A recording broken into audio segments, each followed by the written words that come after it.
আসসালামু আলাইকুম, আশা করছি সবাই ভালো আছো। এই ভিডিওতে আমরা সরলরেখা চ্যাপ্টার থেকে সিলেট বোর্ড 2023-এ আসা একটা সিকিউ সলভ করব।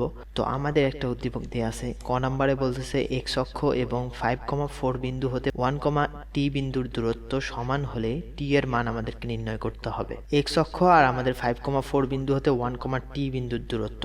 এক্স অক্ষ থেকে আমরা জানি কোনো একটা বিন্দুর এক্স অক্ষ থেকে দূরত্ব হচ্ছে আমাদের কোটির সমান। তো আমাদের এক্স অক্ষ থেকে এই যে 1,t বিন্দুর দূরত্ব, কোটি আমাদের হচ্ছে টি, তো আমাদের এই টি এর সমান হবে। তো আমরা এখানে লিখব এক্স অক্ষ থেকে আমাদের 1,t বিন্দুর দূরত্ব আমাদের হবে মডুলাস অফ হচ্ছে টি, এইটা। তারপর আমাদের 5,4 বিন্দু থেকে 1,2 বিন্দুর দূরত্ব বের করতে হবে। এই দুইটা দূরত্ব আমাদের সমান। 5,4 বিন্দু থেকে আমাদের 1,t বিন্দুর দূরত্ব হচ্ছে আমাদের এই যে আমরা জানি root over of 5 minus 1 whole square plus হচ্ছে আমাদের এই 4 মাইনাস টি হোল স্কোয়ার। তো এইটা, তো আমাদের এই দূরত্বটা আর এই দূরত্বটা হচ্ছে আমাদের সমান। তো এখান থেকে আমাদের টি এর মানটা বের করতে হবে। তো মডুলাস অফ টি সমান সমান আমাদের হচ্ছে এখানে 5 মাইনাস 1, তার মানে হচ্ছে 4 এর উপর স্কোয়ার, এখানে 16 হবে, প্লাস হচ্ছে আমাদের এখানে আমরা যদি এখানে ভাঙায় দিই a মাইনাস বি এর সূত্রে, তাহলে হচ্ছে আমাদের 4 স্কোয়ার হচ্ছে আমাদের 16 মাইনাস হচ্ছে আমাদের 8t প্লাস হচ্ছে আমাদের টি স্কোয়ার। তো এখন আমাদের উভয় পক্ষে স্কোয়ার করে দিলে হচ্ছে টি স্কোয়ার সমান সমান আমাদের এইটা হচ্ছে। তো এখান থেকে আমাদের টি স্কোয়ার কেটে যাচ্ছে, আমাদের এই মাইনাস 8টাকে যদি এদিকে আনি তাহলে 8t ইকুয়াল টু হচ্ছে আমাদের এখানে 16 আর 16 হচ্ছে আমাদের 32, আর আমাদের শুধু টি হবে তাহলে হচ্ছে আমাদের 4। তো এটাই হচ্ছে আমাদের টি এর মান, এটা হচ্ছে আমাদের অ্যান্সার। তো তারপরে খ নাম্বার প্রশ্নে আমাদেরকে বলতেছে ওএন রেখার সমান্তরাল এবং উহা হতে 6√2 একক দূরবর্তী সরলরেখার সমীকরণ আমাদেরকে নির্ণয় করতে হবে। তো তার মানে আমাদেরকে ওএন রেখার সমীকরণটা জানতে হবে। তো ওএন রেখার সমীকরণটা আমরা যেভাবে নির্ণয় করতে পারি সেটা হচ্ছে আমাদের ওএন রেখাটা হচ্ছে আমাদের ওয়াই অক্ষের সাথে 45 ডিগ্রি কোণ উৎপন্ন করছে। তো আমরা জানি কোনো একটা রেখার এক্স অক্ষের ধনাত্মক দিকের সাথে যে কোণ উৎপন্ন করে সেটাই হচ্ছে ঢাল। তো আমরা এখান থেকে ঢাল নির্ণয় করতে পারবো। এখানে হচ্ছে ওয়াই অক্ষের সাথে আমাদের 45 ডিগ্রি উৎপন্ন করছে, তাহলে আমরা যদি এই যে এই কোণটা কিন্তু আমাদের হচ্ছে 90 ডিগ্রি, তো আমাদের 90 ডিগ্রি প্লাস হচ্ছে আমাদের 45 ডিগ্রি হবে হচ্ছে আমাদের ওএন রেখার হচ্ছে এই যে ঢালটা হচ্ছে আমাদের tan 90 ডিগ্রি প্লাস হচ্ছে 45 ডিগ্রি। তো আমাদের ওএন রেখার ঢালটা হবে হচ্ছে তাহলে এম সমান সমান আমাদের 90 ডিগ্রি প্লাস 45 ডিগ্রি, তাহলে হচ্ছে tan 90 ডিগ্রি প্লাস 45 ডিগ্রি। তো আমাদের tan 135 ডিগ্রি, tan 135 হচ্ছে আমাদের -1। তো আমরা ঢালটা পেয়ে গেলাম। আর ওএন রেখাটা কিন্তু আমাদের ওই যে 0,0 বিন্দু, এই 0 বিন্দুগামী।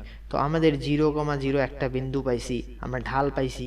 তো আমরা যে কোনো একটা বিন্দু আর ঢাল জানলে আমরা সরলরেখাটির ইকুয়েশন লিখতে পারি হচ্ছে x মাইনাস x1, তার মানে হচ্ছে আমরা যে বিন্দুটা পেলাম সেইটা x মাইনাস 0, আর আমাদের হচ্ছে -1 সামনে আসবে, m into x minus x1 সমান সমান হচ্ছে আমাদের y মাইনাস y1, এই যে এইটা। তো আমরা m এর মানটা বসাই দিলাম -1, x মাইনাস হচ্ছে আমাদের 0 সমান সমান y মাইনাস 0, এটা হচ্ছে আমাদের সরলরেখা ইকুয়েশনটা। তো এখান থেকে আমাদের হচ্ছে x প্লাস y সমান সমান আমাদের 0 হচ্ছে। তো ওএন রেখার সমীকরণটা আমরা পেয়ে গেলাম। তো এখন আমাদেরকে বলতেছে ওএন রেখার সমান্তরাল। তো ওএন রেখার সমান্তরাল রেখাটা হবে আমাদের x প্লাস ওয়াই প্লাস কে সমান সমান 0, এটা হচ্ছে ওএন রেখার সমান্তরাল রেখা। আবার শর্ত একটা দিছে 6√2 একক হচ্ছে আমাদের দূরবর্তী হবে, তার মানে হচ্ছে আমাদের এখানকার কনস্ট্যান্ট পার্টটা কিন্তু আমাদের এখানে 0। তো এই যে আমাদের এই রেখার মধ্যবর্তী দূরত্ব হচ্ছে আমাদের কত, 6√2 দেয়া আছে। তো আমরা জানি দুইটা সমান্তরাল সরলরেখার মধ্যবর্তী দূরত্ব নির্ণয় করতে হলে আমাদের এই যে কনস্ট্যান্ট পার্টটা মাইনাস করতে হয় আর মডুলাস করতে হয় এইভাবে, আর নিচে হচ্ছে আমাদের এক্স এর সহগ ওয়াই এর সহগ স্কোয়ার করে যোগ করতে হয়। তো 1 স্কোয়ার প্লাস হচ্ছে আমাদের 1 স্কোয়ার, এক্স এর সহগ আর ওয়াই সহগ। তো এইটা সমান সমান আমাদের দেয়া আছে হচ্ছে 6√2। তো এখান থেকে আমরা কে এর মানটা পেয়ে যাব, মডুলাস অফ কে সমান সমান এখানে √2 হয়ে যাবে, এখানে √2 গুণ করলে শুধু 2 হবে, তো আমাদের এখানে 12 হয়ে যাচ্ছে। তো কে এর মানটা আমাদের হচ্ছে প্লাস মাইনাস 12। তো আমরা কে এর মানটা যদি এখন এখানে বসাই দেই তাহলে আমাদের সরলরেখার ইকুয়েশন আমরা পাইলাম। তো এটাই হচ্ছে আমাদের সরলরেখার ইকুয়েশন।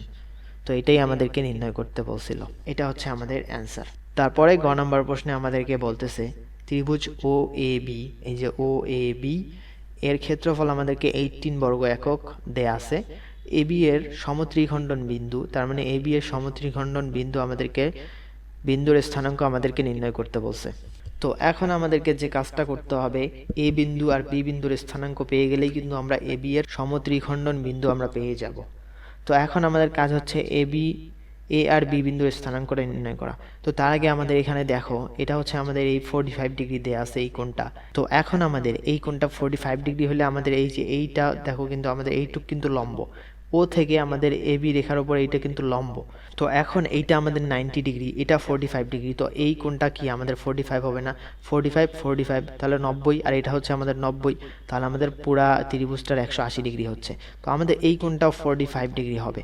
তো তারপরে দেখো আমাদের এই কোণটা কিন্তু আমাদের এদিকে 90 না, এটা লম্ব হলে এটা তো 90, তো এটা 90, আবার এটা হচ্ছে আমাদের এই যে এটা তো লম্বই, এক্স অক্ষ আর ওয়াই অক্ষ লম্ব। তো এই বাকি কোণটা যে আমাদের এই যে এইটুক কোণ, এটা হচ্ছে আমাদের 45, তো এটা 90, এটা 45, তো এটাও আমাদের কিন্তু হচ্ছে 45 ডিগ্রি।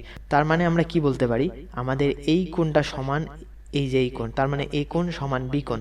এই কোণ সমান বি কোণ কখন হয়? যখন আমাদের একটা ত্রিভুজের দুইটা বাহু সমান হয়, তার বিপরীত কোণগুলো সমান। তার মানে হচ্ছে আমাদের ও এ সমান সমান ও বি, আমরা এটা দেখাবো ও এ সমান সমান ও বি। এটা হচ্ছে আমাদের এখানে সাইড নোটে আমরা লিখে দেবো, যেহেতু সমান কোণ দুটো আমাদের সমান। তো আমরা এটা পাইলাম। তো আমাদের ক্ষেত্রফল দেয়া আছে।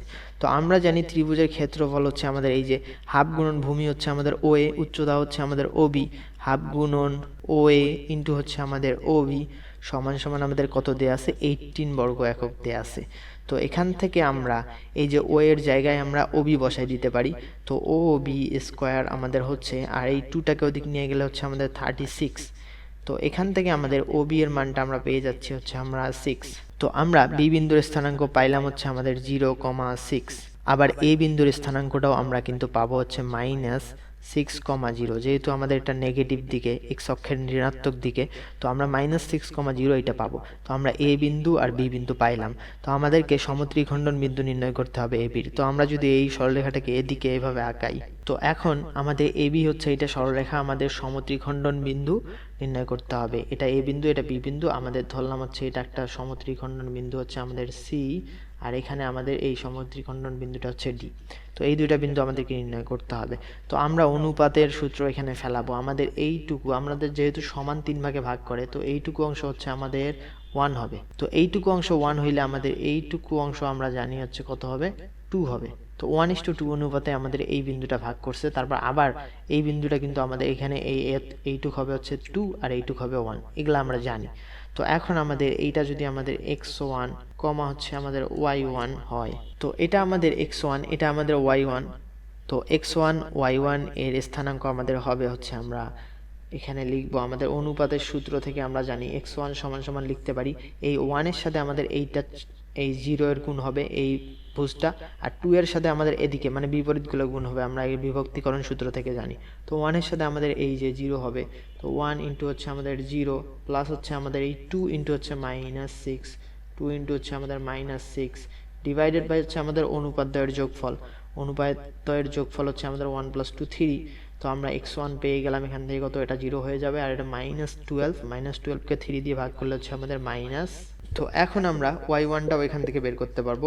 আমাদের y1টা হবে হচ্ছে এই যে আমাদের 1 ইন্টু হচ্ছে আমাদের এই যে এই কোটিটা, 1 ইন্টু হচ্ছে আমাদের, তার আগে আমরা এটা করে নিব, অনুপাদ্যের যোগফল করে নিব। তো 1 ইন্টু হচ্ছে আমাদের এই যে এই কোটিটা 6 প্লাস হচ্ছে আমাদের 2 ইন্টু এই যে এই কোটিটা 0, 2 ইন্টু হচ্ছে আমাদের 0। তো এখান থেকে আমাদের এটা 0 হয়ে যাচ্ছে, এটা হচ্ছে আমাদের 6 ডিভাইডেড বাই 3, তার মানে হচ্ছে আমাদের 2। তো আমরা এই বিন্দুটা পেয়ে গেলাম কত? -4 কমা হচ্ছে আমাদের 2। তো এটা হচ্ছে আমাদের সি বিন্দু। আমাদের ডি বিন্দু নির্ণয় করতে হবে। তো ডি বিন্দু আমরা এভাবে করতে পারি, এইটুক আমাদের 2 অনুপাত হবে, আর এইটুক আমাদের 1 হবে। তো এভাবে না করে আমাদের যেহেতু সি আর বি বিন্দুর মধ্যবিন্দুই হচ্ছে আমাদের এই ডি বিন্দুটা, তো সি আর বি বিন্দুটার মধ্যবিন্দু আমরা বের করব। তো এই যে এইটার ভুজটা আর এইটার ভুজটা যোগ করে 2 দিয়ে ভাগ করে দিব মধ্যবিন্দু নির্ণয়ের জন্য। তো আমাদের 0 প্লাস -4, তাহলে হচ্ছে -4 ডিভাইডেড বাই 2, তার মানে হচ্ছে আমাদের -2 কমা হচ্ছে 6 প্লাস 2 ডিভাইডেড বাই হচ্ছে 2, তার মানে 8 ডিভাইডেড বাই 2, 8 ডিভাইডেড বাই 2 হচ্ছে আমাদের 4। তো আমরা ডি বিন্দুর স্থানাঙ্কটা পেয়ে গেলাম। তো এগুলাই হচ্ছে আমাদের সমত্রিখণ্ডন বিন্দু। আমরা এখানে ভালোভাবে লিখে দেব। সমত্রিখণ্ডন বিন্দুগুলো হচ্ছে সি -4 কমা হচ্ছে আমাদের 2, আর ডি হচ্ছে আমাদের -2 কমা হচ্ছে আমাদের 4। তো এটাই হচ্ছে আমাদের সমত্রিখণ্ডন বিন্দু, এটা হচ্ছে আমাদের অ্যান্সার। তো আশা করি তোমরা ম্যাথটা ভালোভাবে এনজয় করেছো। যদি ভিডিওটা ভালো লাগে লাইক, কমেন্ট আর সাবস্ক্রাইব করবা। বন্ধুদের সাথে অবশ্যই বেশি বেশি শেয়ার করবা। তো সবাইকে আসসালামু আলাইকুম।